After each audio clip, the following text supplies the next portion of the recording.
This is the Yanks Go Yard podcast with Adam Weinrib and Thomas Carannante. Welcome to the Yanks Go Yard podcast. I'm Adam Weinrib alongside Thomas Carannante. We take a week between podcasts so that we can maximize the chances of the Yankees maybe doing something between podcasts, so we can come back from the holiday break and be like, hey, we love you. Here's a move that we can talk about with our audience. We love our listeners and our viewers. And instead, hey, Merry Christmas, Happy Holidays. Hope you like Nick Torres. Nick Torres is a guy that we have to talk about. And I do have opinions on the Yankee fans who are letting that signing send them over the edge. I'm going to ask them to take a step back from the ledge. But we got confidence from the Yankees over the holiday break about signing Cody Bellinger. We didn't really get any info from the Yankees connected to anybody else of substance, of consequence. And you got to wonder why the Yankees are so confident now about retaining Cody Bellinger on their terms. Are they reading the market correctly? Are they prepared to go above and beyond? It certainly doesn't seem like they are. What has changed? Has nothing changed? Have they always been this confident?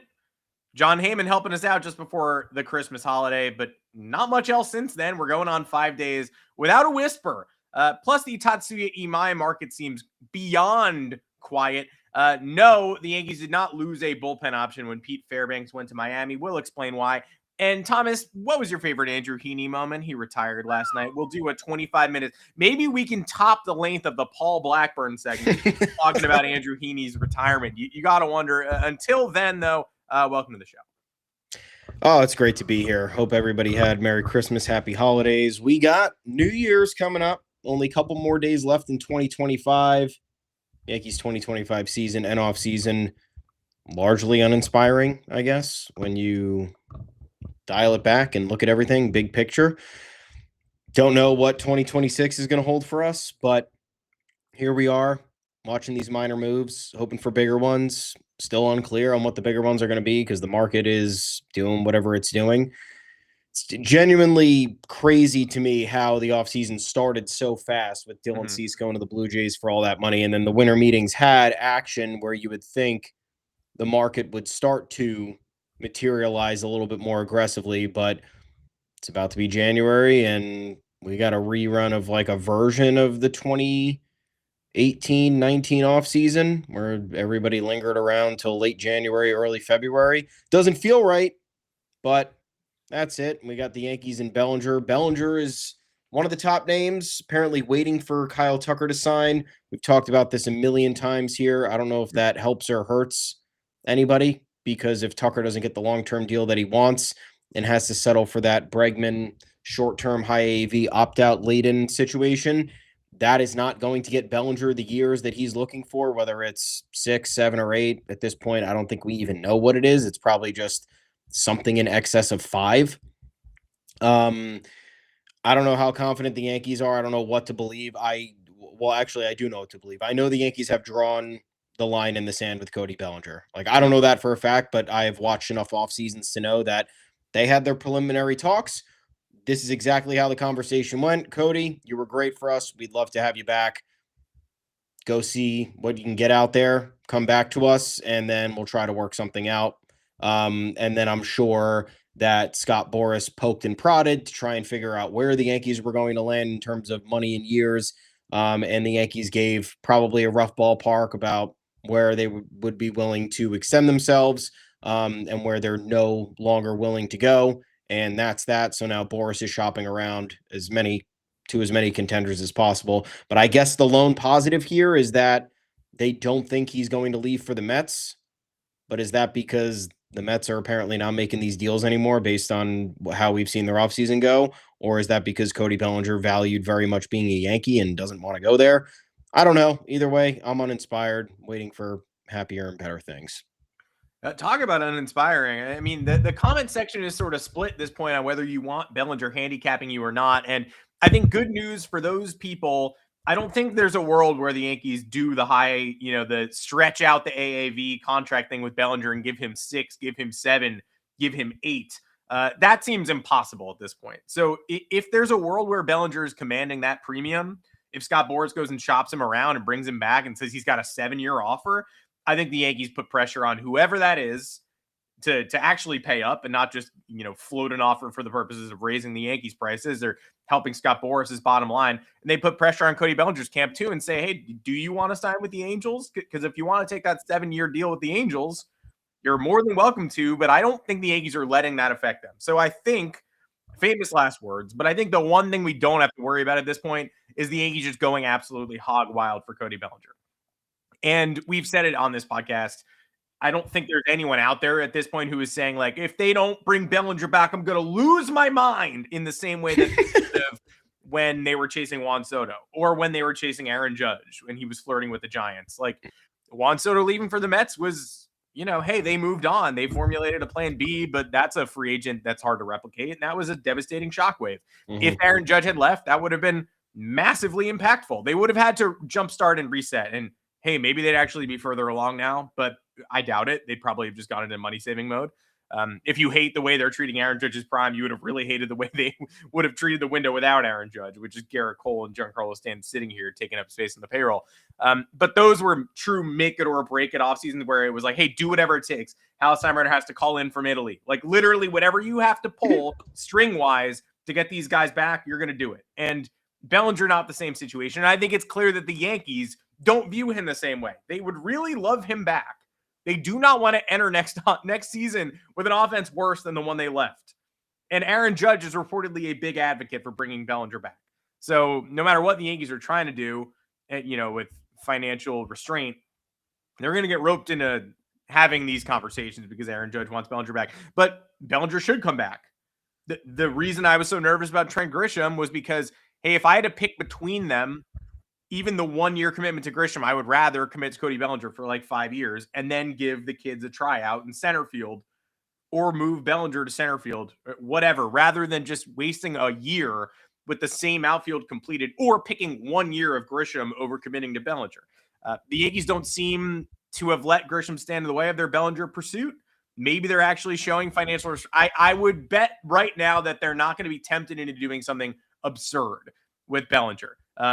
Judge wants him, and that's great. All of these things seem to line up for he is their top target, and they still seem to be the most likely team to get him at this point because I don't think the Dodgers are blowing them away. I don't think the Mets are blowing them away. If the Mets didn't want to bring back similar risky profiles in Pete Alonso or retain Brandon Nimmo, then I don't think they want to bring Bellinger in at 7 years and make the Yankees go crazy, which is probably why John Heyman wrote before Christmas, the Yankees, quote, seem pretty confident that, unlike superstar Juan Soto, Bellinger won't skip to Queens. And that could be confidence because the Mets don't have an offer out, right? That doesn't have to be confidence about Bellinger's preference. That statement is not necessarily saying we believe that he will be loyal. It could be saying we now know the Mets do not have an offer that would threaten our supremacy. So why hasn't this gone down yet? Why are we still waiting? That's a question for another day. Maybe the Yankees are holding a hardline stance at like 4 years and Bellinger is still hoping for 6 and hoping he can compromise at 5.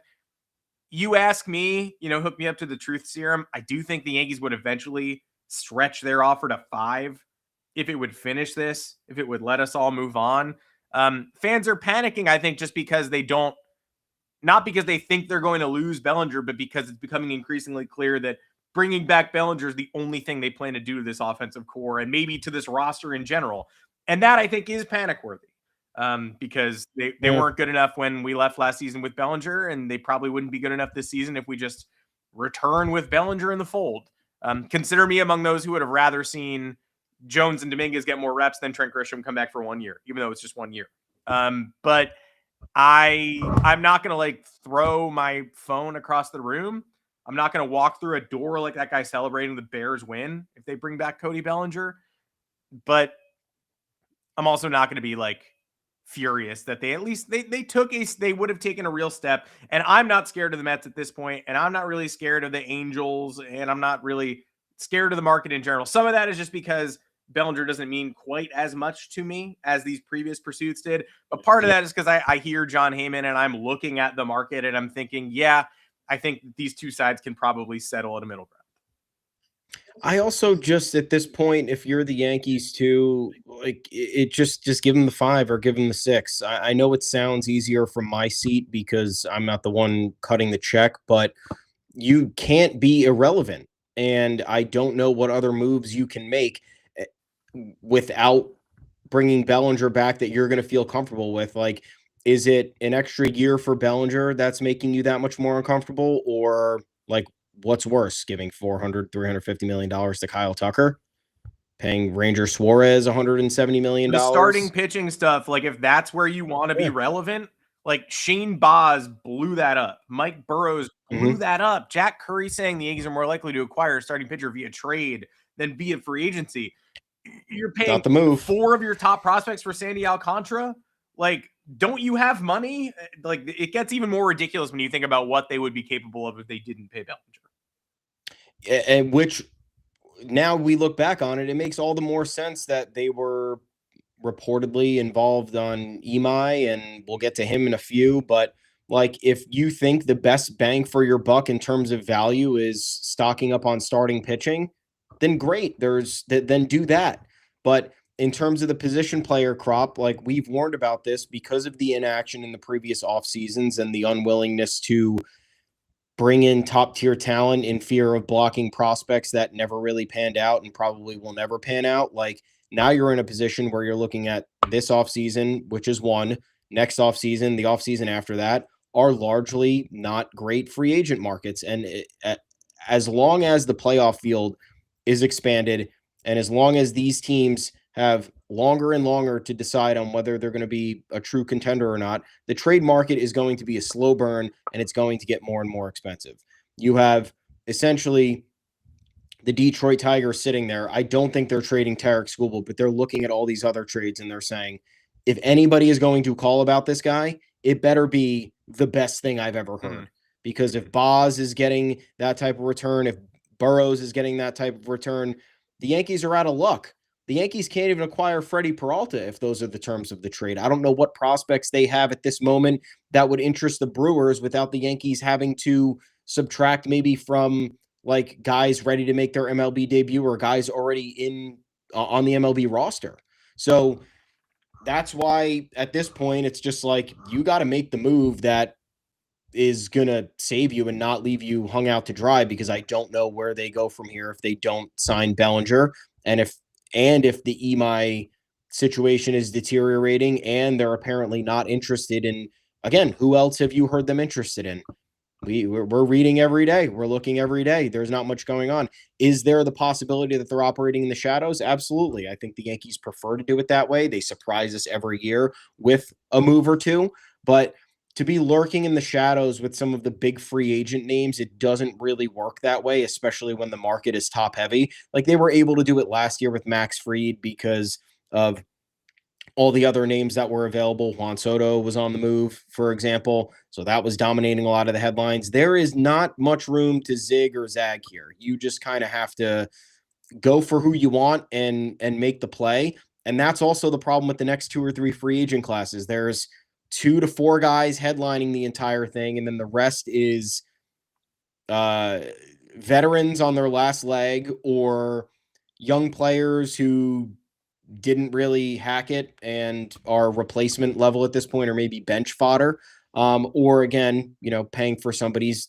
decline years, which I don't have a problem with, but the Yankees do. The Yankees don't like to do it, or they like to stretch it out so they're paying less on the AAV basis, and then that screws them later down the road, but that's a different conversation. Either way, this is why the whole conversation is troubling, because you have Aaron Judge's prime, you have these last 2 years of Garrett Cole, and it's very much shrug. Don't know where they're going or what they're doing. Yeah, I don't mean to be a dick too, but like Bellinger and no one else, and like high trade prices for rotation, and we're sticking with this bullpen because we got ourselves a bunch of guys who are out of options, and maybe we'll make another midseason trade, maybe we won't.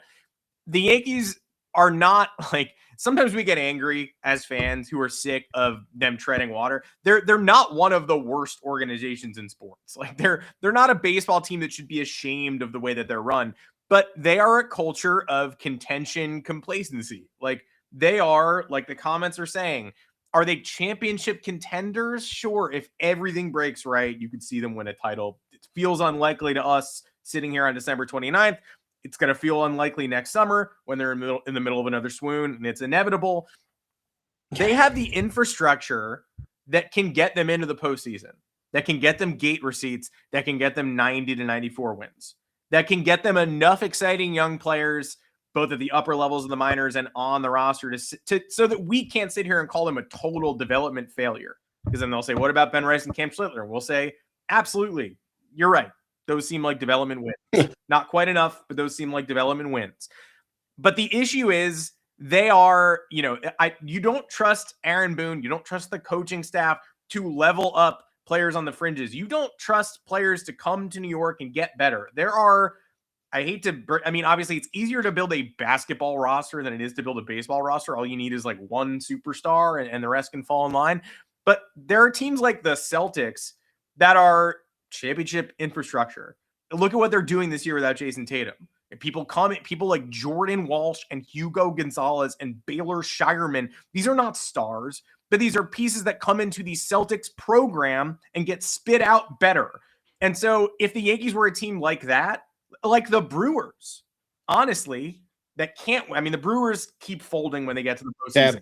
Yeah. But I know that whoever Milwaukee brings up is going to make an impact. If a rookie is coming up, odds are very high that they're going to fit in nicely into the puzzle.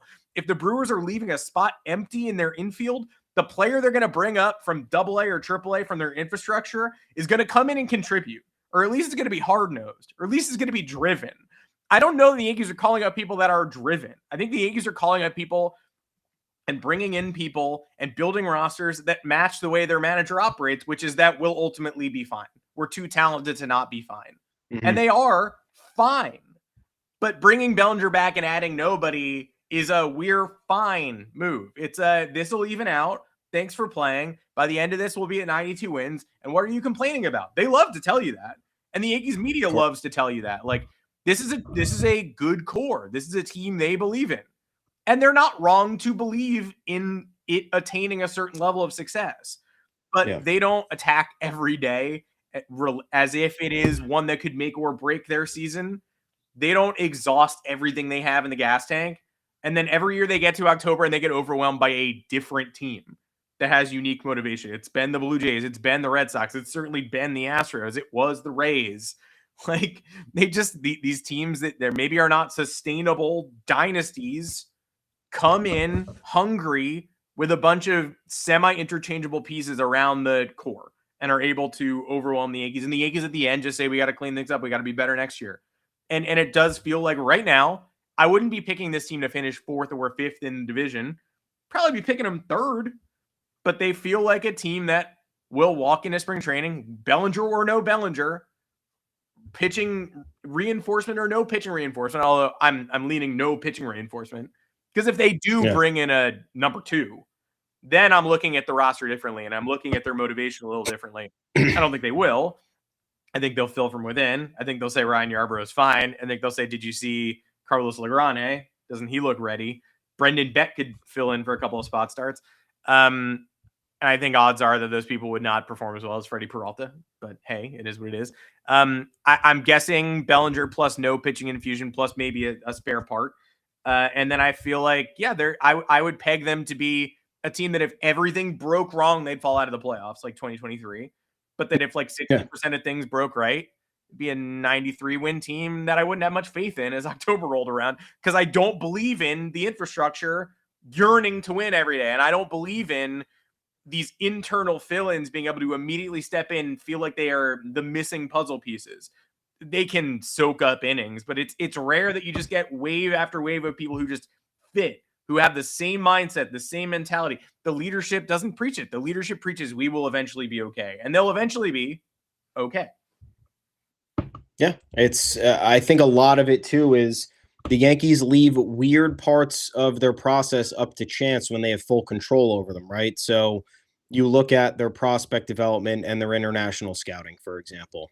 It's ongoing conversations. The top 3 war leaders in terms of draft picks since Brian Cashman took over is not fun to read or look at. It's Aaron Judge, it's Brett Gardner, and it's Anthony Volpe in terms of position players, which is terrible. That's Anthony Volpe shouldn't even crack the top 15 on that list. And the fact that we're still talking about Brett Gardner when he hasn't played in 4 years is insane.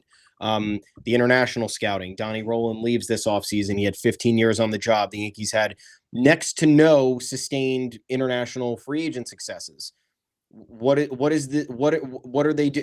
And the other free agent deals, they leave a lot of chance to say, oh yeah, go out and see what the market has for you and then come back to me. So they're leaving the door open for free agents to leave.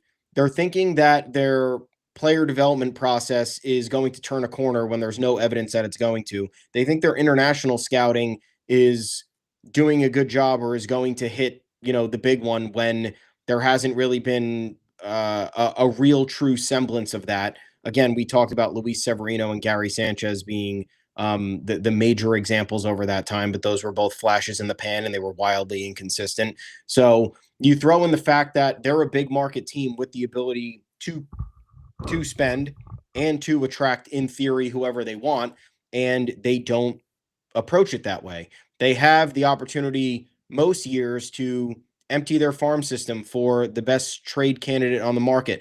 They don't do that. Do I necessarily disagree with that approach? No, I think if you're not good at making trades, that could be detrimental for the future of your organization. But you look at the last few where they stood pat and they didn't go after somebody. The best and latest example is not trading Spencer Jones for Corbin Burns during the Juan Soto season. And now you're just looking back on regret. And I don't know if Corbin Burns was the answer that year, because we've talked about the Yankees' problems with defense and with with situational hitting and just overall fundamentals when it comes to base running and awareness. And that was what did them in the World Series. But who knows, if you have Corbin Burns and Garrett Cole going games 1 and 2, maybe you steal one in LA. Maybe Aaron Boone is not implored to remove Garrett Cole that quickly after in game 1. I don't know, but adding somebody like that changes the complexion regardless of what the original outcome was. And the fact that the Yankees just allow things to float out there and figure themselves out, it's an odd laissez-faire approach for an organization that should be extremely hands-on, like someone like the Dodgers. The idea of what the Mets are doing, but not what they're actually doing in practice. Going out, getting players they want, spending top dollar, not letting them leave the room, not letting them go negotiate elsewhere, all that type of stuff. So not being able to trade a top prospect in fear of them doing well elsewhere. The examples go on and on with the amount of prospects the Yankees have just let die under their watch rather than them get traded for any sort of value towards the end of their careers.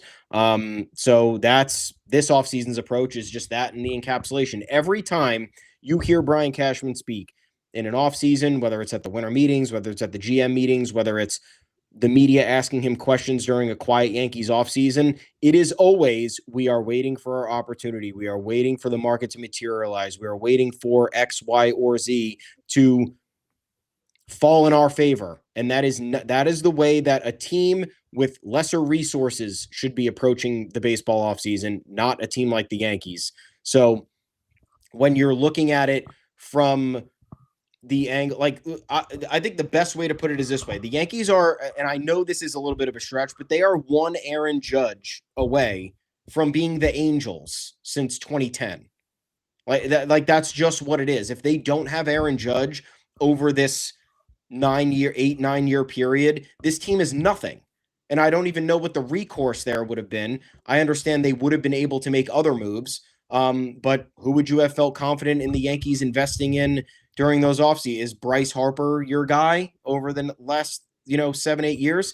I would have loved him alongside Aaron Judge as the focal point of the franchise with, Giancarlo Stanton in tow, kind of screwing things up a bit with his lack of positional versatility and the injuries. I don't know if that's my formula. Is Corey Seager here without Aaron Judge a real thing?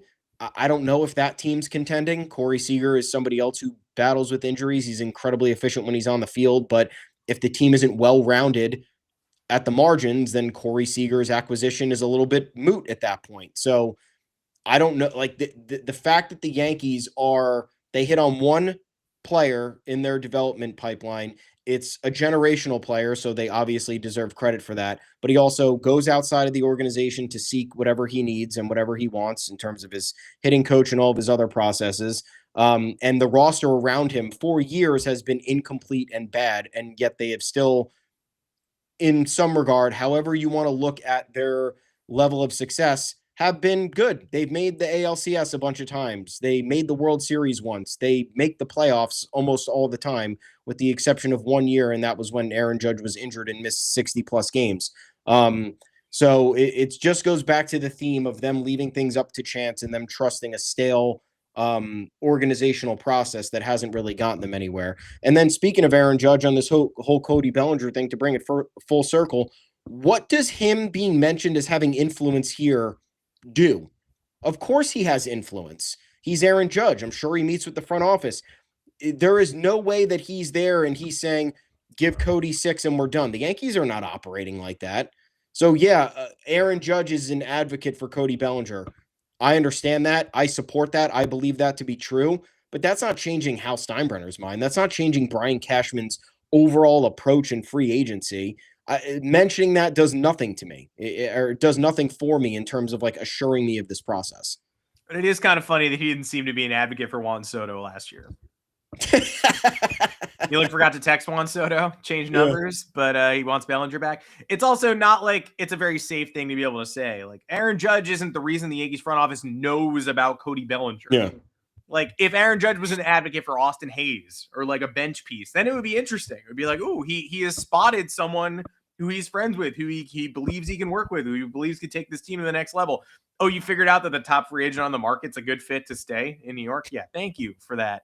I mean, look, I'm still team extend yourself and give Bo Bichette a 7-year deal instead of going wild for Cody Bellinger. But I guess Bellinger is the best we can hope for at this point. And the Imai stuff coming in the comments, look, it's got to be mentioned because this stuff is getting weird. The last we left Jack Curry was the Yankees and Imai don't have a connection. People were really starting to the Jack Curry Imai stuff and the way the fans were reacting to it. Like, I understand everyone is stressed out and frustrated, but Jack Curry basically being like, I don't think it's a fit, really. And suddenly you had fans being like, oh, what does he know? When's the last time he nailed a report? And the answer is like everything he's ever said has been accurate. Like you can't say Jack Curry is fake news when he says something you don't want to hear. Like he mentioned people are citing the Yankees missing out on Yamamoto as an example of Curry lying. He never said they were signing him. He said they were extremely interested, and they were. They got outbid by the Dodgers. What can you do? They made a very competitive offer. And then Curry broke the Yamamoto to LA.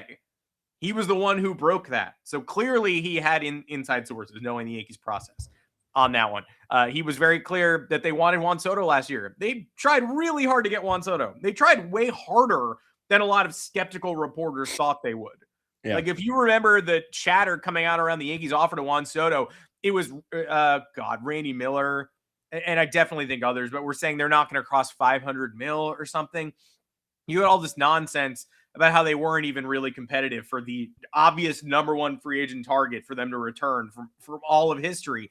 And then it turned out they had the highest offer until the very last second when Juan Soto got wooed by Steve Cohen upping the bidding yet again and pledging a family lifestyle. Had that turn out, everyone has left the Mets this offseason. Extremely toxic family.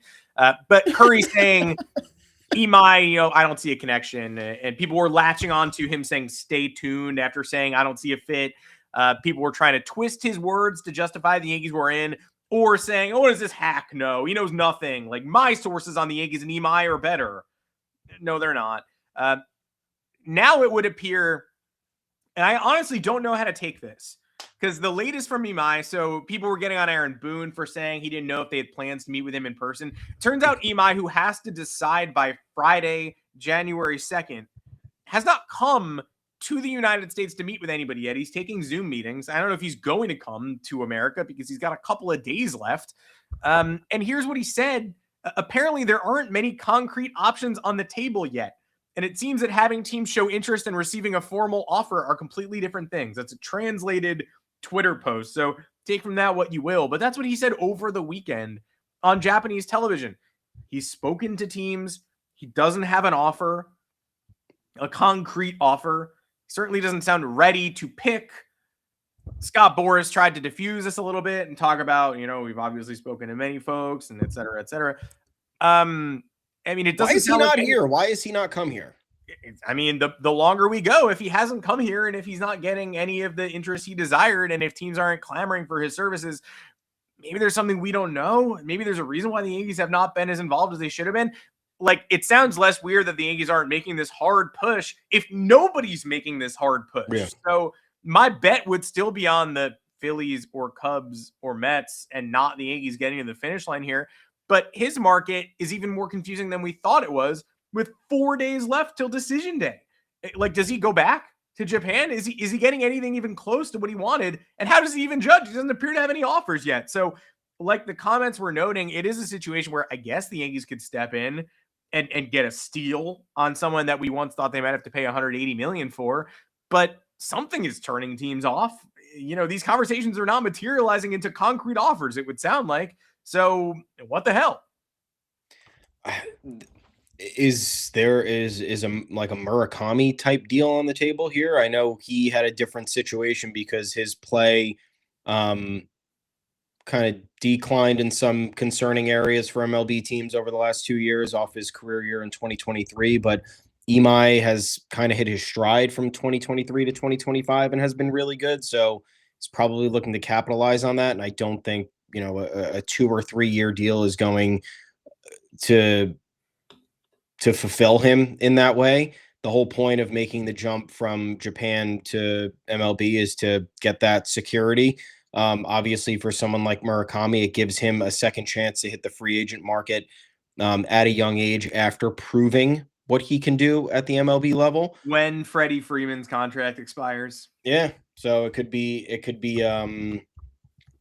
a big a coup for the Dodgers if Murakami can play first base. But for Imai, he's 2 years older than Murakami. So hitting free agency at the age of 30 as opposed to the age of 27 or 28 is much less appealing, especially when you're a pitcher. And we've seen how pitchers are treated when they get into their 30s.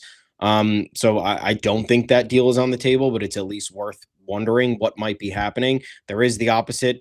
There's the flip side of this, where essentially any deal that he gets in the US is probably more money than he's getting in Japan. Like, I think the market for above average starting pitchers here is higher than whatever the elite starting pitchers are in Japan. But it is bizarre to me that Scott Boras is this man's agent and they have not pulled out all the stops in terms of going to visit teams. Like, Yamamoto was A, flying to places, and then B, had, I think Steve Cohen flew to Japan that year. They went out to dinner and Steve Cohen made his pitch. It didn't work out, but like that type of courtship and marketing, in a sense, was going with the best, the biggest international free agent of that offseason. And the fact that Imai is that this time around, I don't think he's going to be Yamamoto-esque, but how are we here? How is this what's happening? My guess, my theory here is that because the Dodgers struck gold with Yamamoto and the legacy is cemented, right?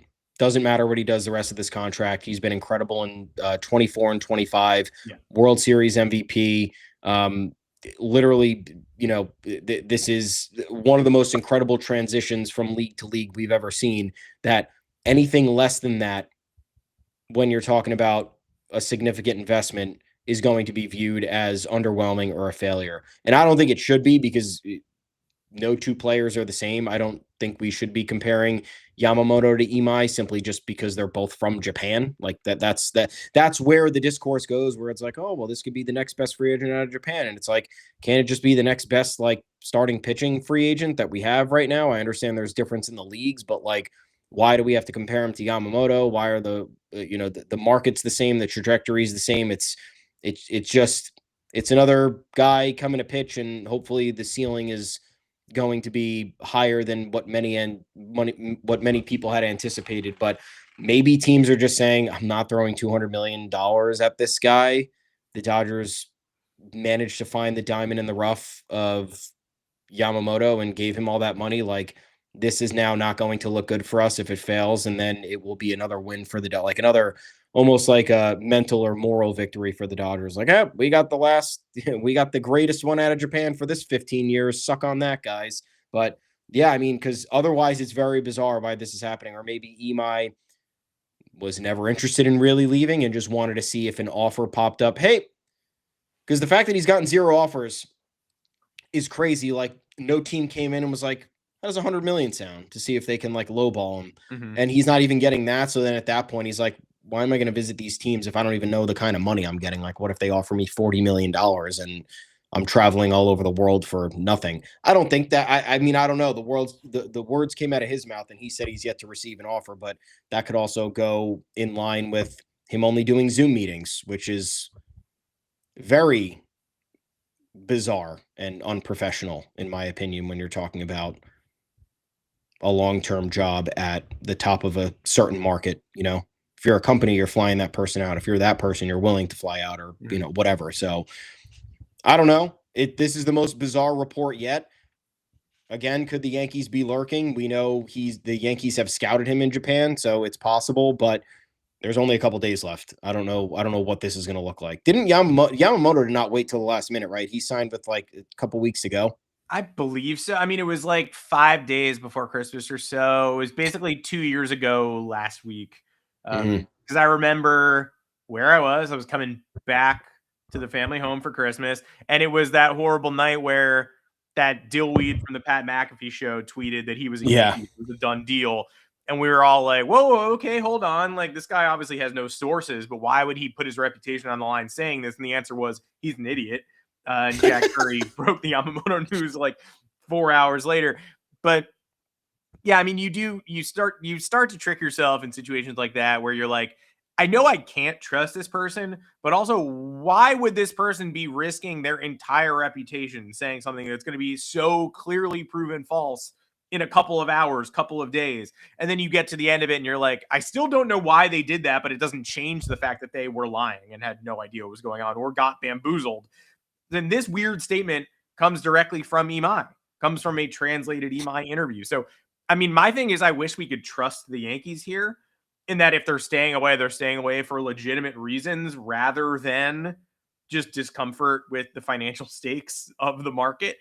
But I even as we hear that he has no concrete offers or there's mostly been just concepts of a plan, it still doesn't make me confident in the Yankees' judgment, because I still can't help but thinking other teams are pivoting away because his ask is too high or because they don't have faith in the swing and miss, where they just don't need a $150 million starter. And I can't help but thinking the Yankees are pivoting away because they refuse to address their rotation using more money. Like, they just believe in their internal options. And people in the comments would rather see some of the kids come up than Imai. And if you're there and if you know that the competition for him right now is interested teams with very little progression, I kind of don't blame you. But I do wish the Yankees had just one more high-profile option to fit in the rotation. And if they were right-handed, that would be even better, because I'm kind of sick of these lefty options or not being able to switch things up in a playoff race. And yeah, I don't trust what their motivation is right now. And I think that is also why I want to push back on fans who are angry about them bringing in Mexican League MVP Nick Torres. But that lack of trust is why fans are upset and aggrieved at even the smallest moves like this. So righty, first base, outfield option, who's a former Padres farmhand, who's been tearing up the Mexican League for 4 years and is coming off, a 27 home run season in what basically equates to a mid-minor league, like Double-A. I understand why people are upset, because you crave big moves, and this is the definition of a tiny move. It's nothing. But it is creative. And we used to find these interesting. I just bemoan the death of when we used to find these interesting. When they were additive, right? When you had a star-studded roster and you're like, oh, now we're getting an embarrassment of riches signing the Mexican League MVP to play at AAA for the year, and it's not that anymore. Yeah, we used to get like Alfredo Aceves, though. Is that it's that they were additive and creative on a roster that needed bells and whistles, not foundational pieces. And it's that we could trust that the Yankees would fill in the foundational pieces. Because when you bring in Alfredo Aceves in 2009, it's like, ooh, who is this? A mystery man, from the Mexican League. What do the Yankees see in him? What do the scouts see? And then he comes up and he's a pretty good long reliever. And you go, we're the Yankees. Like, we still have that little, the card behind our ears. We can still pull off new tricks of, bet you didn't think to look there, huh? We did, because we're the Yankees. We're a prestige brand. We can recruit top talent from around the globe. Now you see Nick Torres, a 32-year-old former minor leaguer who never showed much power in the minors and never really got above Double-A for any desirable length of time. You see that and you don't go, ooh, what do the Yankees see? you go, I can't believe these jokers aren't making the moves that they need to make, and they're just adding these tiny names. So I caution everyone who's upset that just like there's no downside. Like either we have a new JC Escara, a new incredible story, someone who proves worthy of MLB reps, let alone stars at the MLB level, or we never hear from him again. He's not going to hamstring you. He's not taking up a roster spot. He's not being guaranteed a major league spot. They're not bringing him in and saying you don't have to compete. They're not surrendering an important role to someone you've never heard of from the Mexican League. But if it's a reminder to you that we don't spend, and the bells and whistles are cute, but don't help when you do not have the thunderous foundation, or that, the Yankees used to be a shining beacon of what do they know that I don't, and now they're sort of a shining beacon of I think I know more than them, and I'm trying harder than they are, and they're just sort of picking up scraps and space fillers. I get being upset, but I just don't lash out. Don't take out your anger on these tiny transactions. It's not worth it to get bent out of shape. Yeah, I get the frustration too, because these have turned into, like, for example, just for like the past few recent off seasons when they've made one big addition, they surround it with a bunch of minor ones and nothing else. Like they draw the line in the sand. They say, well, we're getting Garrett Cole. Shut up about it. We're getting Carlos Rodon. Don't want to hear anything else. Getting Max Fried. That's it.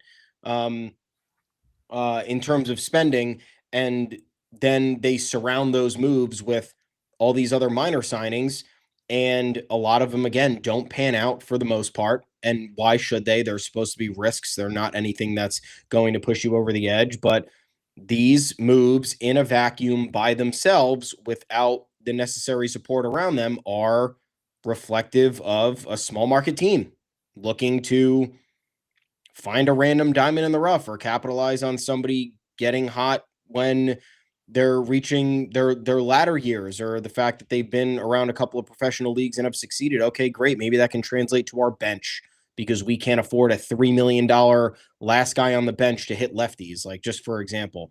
And the fact that the Yankees continue to make these like largely a large portion of every offseason, where they're signing random guys from like JC Escara was last year, all these other minor league deals where they do find some guys that end up contributing. They trade for distress assets on other teams. They sign dudes to minor league deals who end up getting shuttled between Scranton and the big leagues, and that's fine. But the last few bullpens, like, that's all it's been constructed with.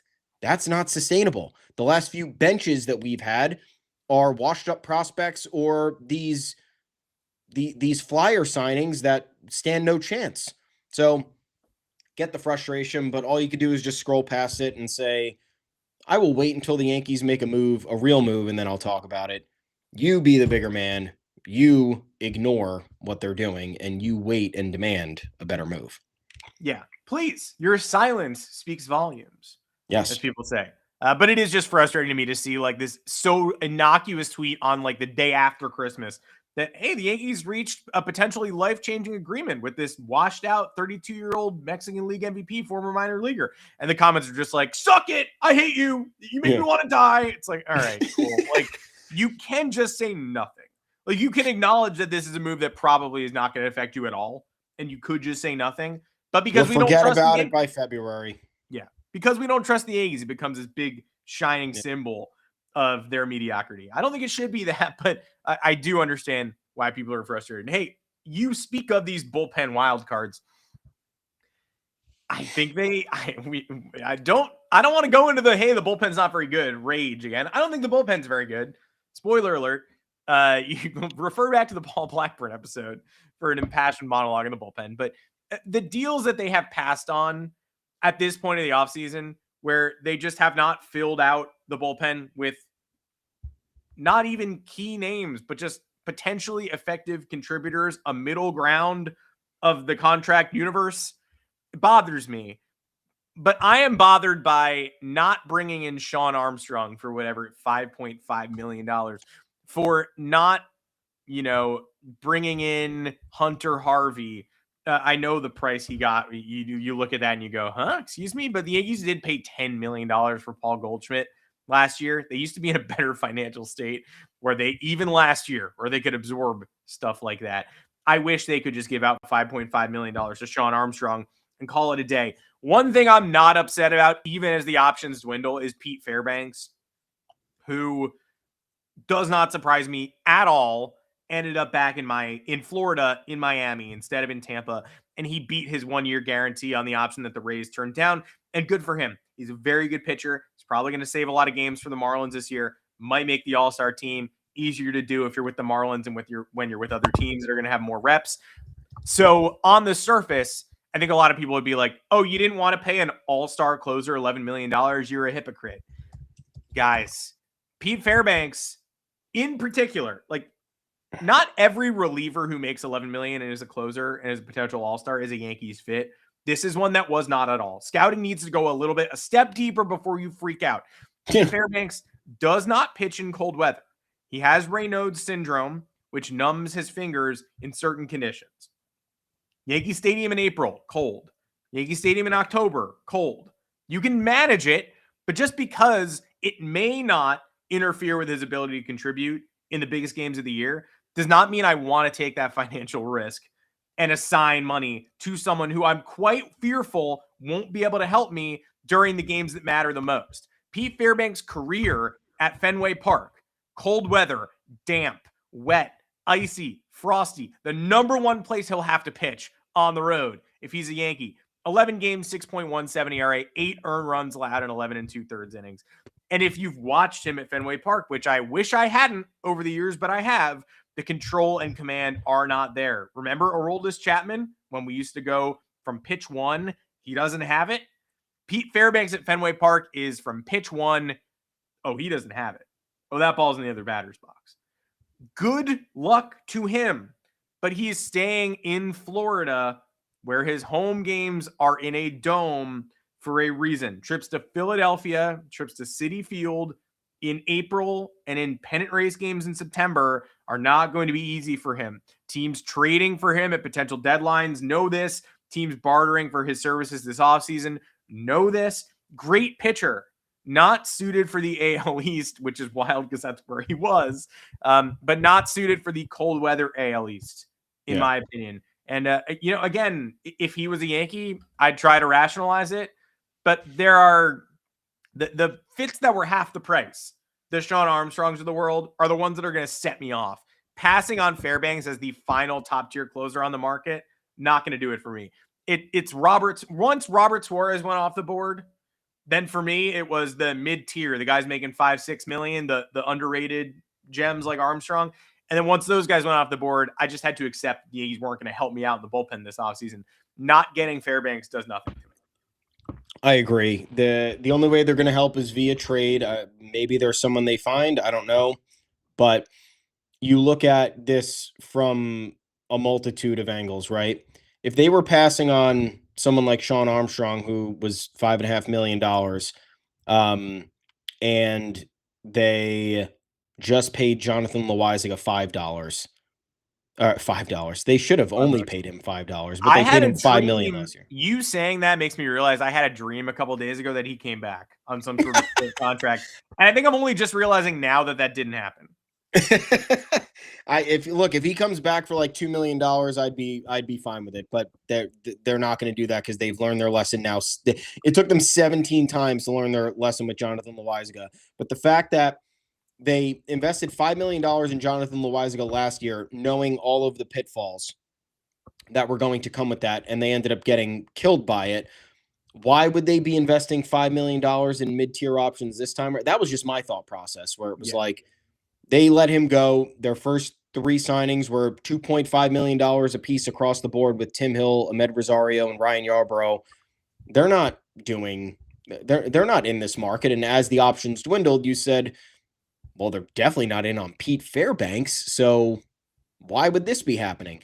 And then you look at Pete Fairbanks. Obviously, the condition he has with his fingers is, for me, a non-starter, right? If you're losing a guy for the beginning of the season, which is paramount for them getting in a rhythm and getting to where they need to be for the remainder of the year, and then essentially for all of October, that's not a real signing, especially when you're talking $13 million.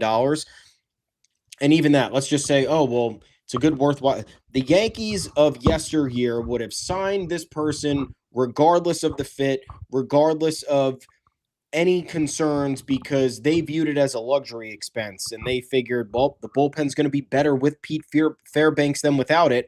Mhm. And to that, I say, I don't disagree. If they brought in Pete Fairbanks, I would not be weeping. I would not be protesting against it. But there is something to be said with how the Yankees have managed their bullpen the last few years with this chaotic realignment towards the end of the year. They've done it with Clay Holmes now last year / Luke Weaver. They elevated Luke Weaver into a role. They de-emphasized Clay Holmes. Both of those happened too late. Then this year they did it. They ping-pong back and forth with Devin Williams. Luke Weaver became one of the lowest on the trust tree when August arrived for whatever reason, after being a staple of the bullpen for a year. And then in 2022, when Aroldis Chapman bailed on everybody and they had to change things then, we saw the trade acquisitions they made at the deadline in 2021 that didn't really work out and help them. Joely Rodriguez came into the fold that time, and then it was a completely different complexion in September and October. For a like the bullpen is supposed to be largely strong throughout the year, and you maneuver that with IL stints, shuttling guys up with options just to keep the flow going. The Yankees make major changes with 6 weeks left in the season for guys to get reacclimated or just fully acclimated to a brand new role where they're going to be thrusted into high leverage against the best offenses in the league. So what purpose would Pete Fairbanks have had served if he was unable to pitch in cold weather for those 2 months? Because April and October are the easiest estimations that we can make. So now you're going to have him be an instrumental member of the bullpen for, let's say, June through September.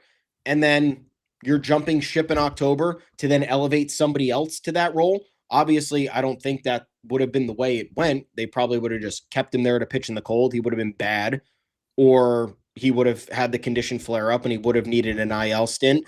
And on the off chance it was miraculous and nothing affected him and he kept pitching well, I guess that's a possibility too. But you're staring down the barrel of having to remove this man from a very important position in the bullpen and then just having to replace that somehow with parts you don't have. So that's my other argument against signing Pete Fairbanks, because you're going to invest all that money and then you're going to have a $13 million void when October 5th rolls around.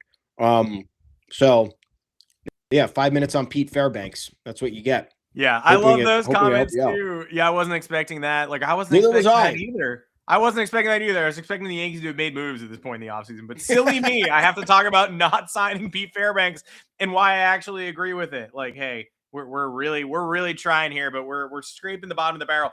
And I wasn't expecting Yankee fans to lose their shit over not signing Pete Fairbanks either, but they did.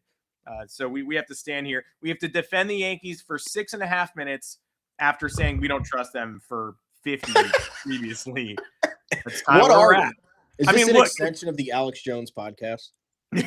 We're looking for conspiracies. What can we say? We're peeking under lids. You look at the list of free agent relievers, though, and it just makes me mad all over again about how much I hate the way the bullpen is constructed. Because the guy with the highest valuation on MLB.com right now, who's still unsigned, is Kirby Yates, who borderline was not available last season for the Dodgers, was abysmal. And then right below him, in terms of WAR accrued, Mark Leiter Jr. So awesome. Like we're talking about bring him back. Hey, he's already an A. We can't have him. But right now, when we're talking about, man, we really need someone from this middle tier to fill out the bullpen. Like, I would throw $5 million at someone. We're talking about someone who's worse than Mark Leiter Jr. was last year. And that was bad. And that was bad. Mark Leiter Jr. and Ian Hamilton had to go. They did. They left. They're gone now. And the Yankees have backfilled them with belief in Brent Hedrick, Paul Blackburn. Sure. Scott Efros is still on the market. Andrew Heaney is not, though. Can't bring back the Heen dog. 2021. I'm going to have a hard time explaining this to my kids and grandkids.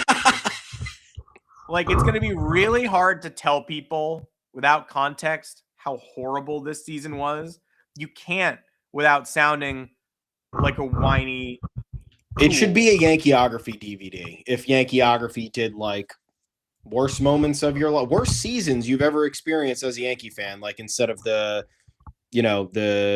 biopics and all of the historic things, like give me a Yankeeography from a fan's perspective on the 2021 season. We should do that. Like, why? Like, you might not realize how painful this season was, and it might not reflect if you just look at the record.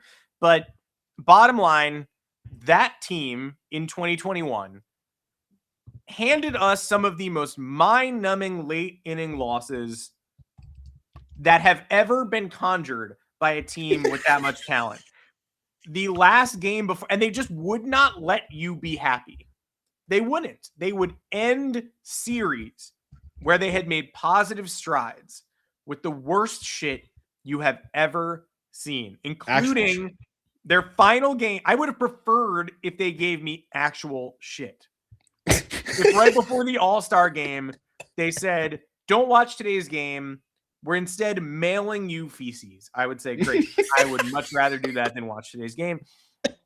At Houston, right before the All-Star break, for instance, they were up 7-2 entering the ninth inning. They lost 8-7. They didn't even get the second out of the inning. And I remember as that was going, and as I was getting notifications about in-play no outs, in-play runs, I was going, this can't be real. This has to end soon. They will win by some score. No, they won't. They lost.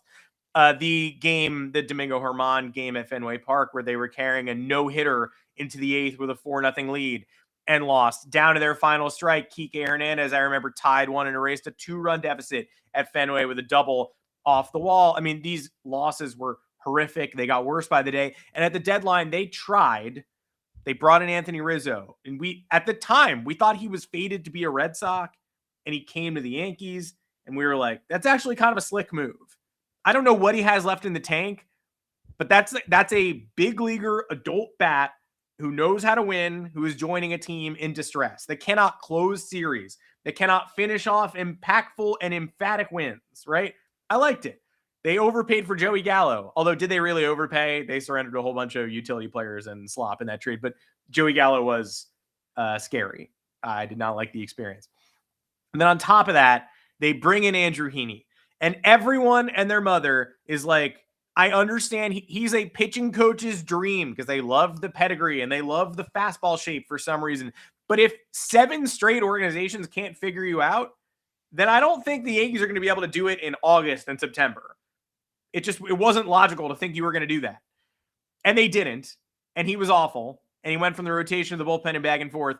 And any of these games I'm telling you that they should have won and didn't, could have separated them from going to Fenway Park for the wild card game. Any one of them. The horrible game in Houston, all the games in Boston. But I cannot pry myself away from September 5th, Sunday afternoon, against the 42-92 Baltimore Orioles. It had already been a tough series. I believe the Yankees had won one of the games and lost one on Aroldis Chapman. Yep, exactly. That's exactly what happened. They tied 1-3. They were down 3-0 in the bottom of the 7th, 1 in the 7th, 2 in the 8th to tie it, and then Aroldis Chapman broke the tie. So the Orioles were 42-91 entering this series. They split the first 2, and the finale, everybody knows during the heat of a pennant race, it's hard to win baseball games. It's not easy. No matter the opponent, you have to show up. You have to make a statement. And they took a 4-1 lead in the second inning, got hit around a little bit, extended that to 5-2 in the bottom of the 5th, gave up a couple runs, extended that to 7-4 in the bottom of the 6th. And you're like, all right, this is too much of a slugfest for me, for a lineup that includes DJ Stewart in the cleanup spot, Pedro Severino at catcher, Kelvin Gutierrez at third base. Who's Kelvin Gutierrez, you may ask? I can't tell you now. I couldn't tell you then. Keegan Aiken was the starter for the Orioles. Marcos Diplan was in this game. Connor Green, luminaries, legends, all of them.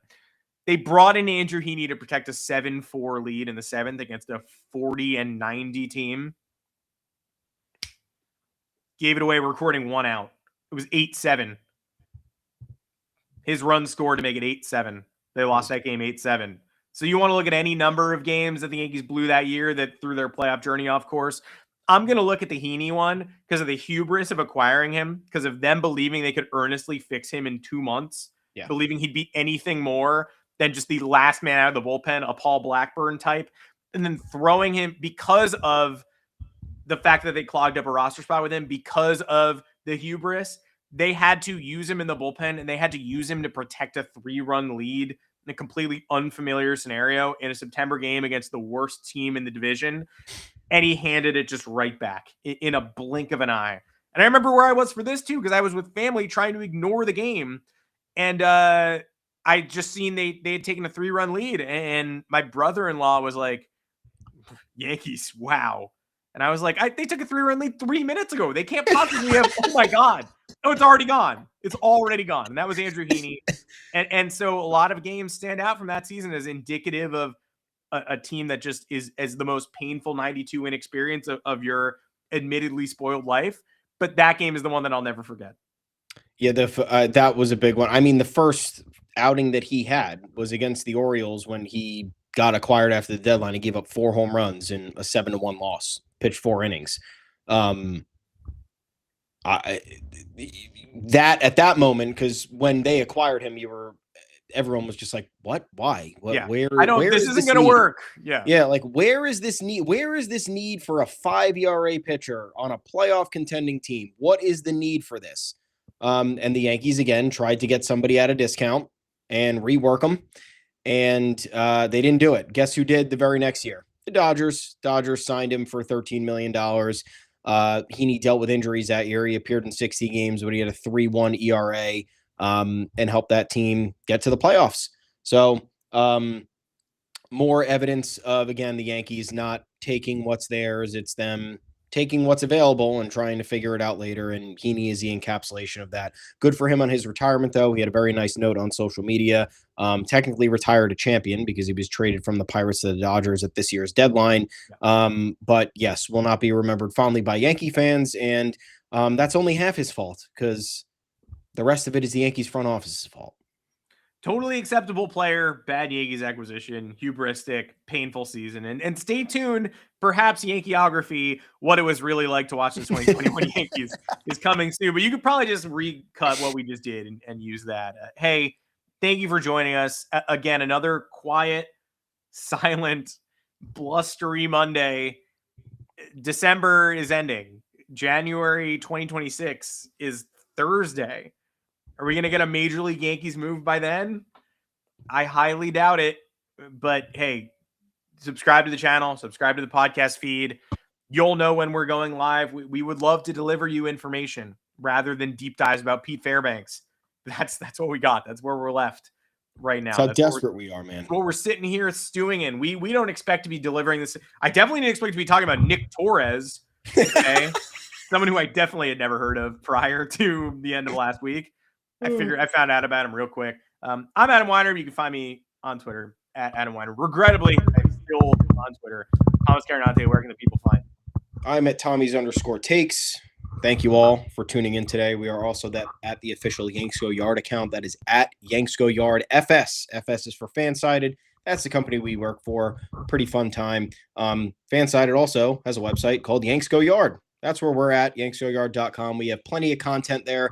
I know that we had some mundane topics on today's podcast because we had to talk to you about that, but plenty of other Yankees topics that, we don't need to. We're trying to update you on the ongoings of the offseason. We're not looking back at things on the podcast as extensively. So head on over to Yanks Go Yard there. We have every small update you can ever imagine, some retrospective evergreen pieces for you.